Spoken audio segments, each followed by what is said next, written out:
Alright, sorry that the video cut off.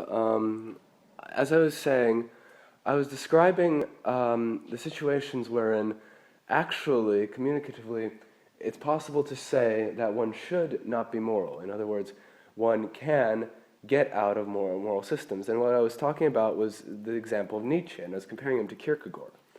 And what I was saying in the instance of Kierkegaard was that Kierkegaard's view was that morals would ultimately transcend themselves and lead you into a higher dimension than the moral, and that is the religious. And this was his criticism of Hegel, and the Hegelian systematic view of establishing morals because of this is one of the things that he criticized Hegel for, the Hegelian systematic view of establishing morals, because he said that Hegel ignored the religious stage. He said morality, I think, he conceived of it as a passion, and he said that all passions burn to their own destruction.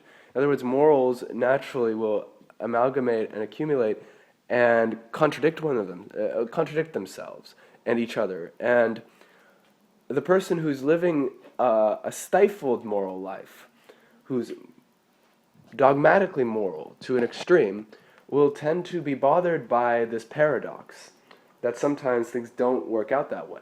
And he elaborated on this from his own personal experience. As I've stated, I don't intend to elaborate from my personal experience in this instance because I'm learning the pragmatic advantages of keeping that stuff personal. But it's for that same reason I should note that a lot of these things are so deeply personal that they don't seem to make their way into academic study a lot because people don't want to talk about them. Professors don't necessarily want to open up about them. Students, rightfully so, don't necessarily want to tell their professors and everyone about them. And it takes only a few individuals really in history, like Kierkegaard, have the courage to live in such a way that, writing under pseudonyms and whatever, but still, they can reflect upon their lives and publicly and address a public that they criticize and at times hate in explaining a situation in their life philosophically, and by that same token, explaining a philosophy according to a situation in their life. You have another circular reasoning. I'm in a very Heideggerian mood today. That's why I was saying the conditions of one's life can be explained philosophically, and a philosophy can be explained by the conditions of one's life. And as I was saying, the thing about it is, which I say a lot, in both Kierkegaard and Nietzsche, one thing that they had in common was that they both, in both of their views, morality would ultimately transcend itself into something greater than itself. And I was talking about how in Nietzsche's view, all these morals, the bad conscience created by the moral authorities would eventually rebel against the moral authorities. Inevitably, pretty much. Although not entirely inevitably, but he said this should happen. It would be in accord with life if it did. And what Kierkegaard was saying, yeah, the religious stage, ideally, and in a way inevitably, it's very paradoxical. It could be expressed either way.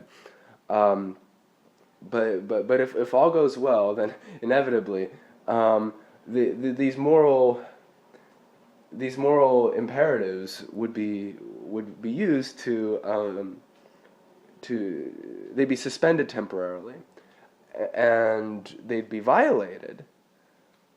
And conventionally speaking, one is immoral at that moment, and yet later one comes back from this religious dimension and informs the moral paradigm. So in the long scale, you might say that's something that should have happened, even though it was at that moment immoral. Let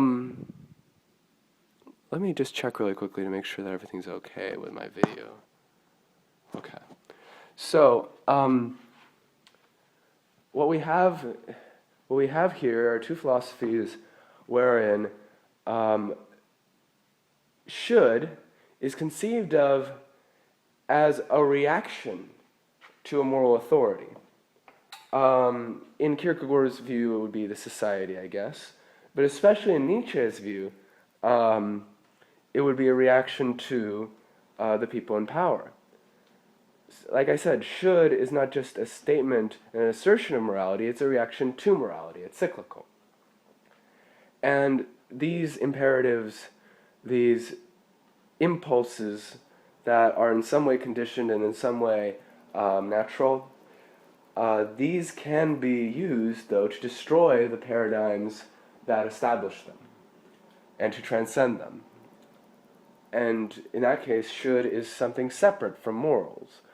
Just in the same way as the child is separate from the parent, and the self-conscious ego is separate from these idols that Nietzsche refers to, and in the way that the moral dimension is separate from the religious dimension, and so the person who enters into the religious dimension rebels against morals, but that's a passion burning to its own destruction, if that makes sense.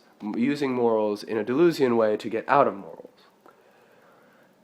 And it's really interesting, too, when you think about it, in terms of the formal studies of morality, such as, deontology, and pragmatism, and relativism. Professor Thompson's whole notion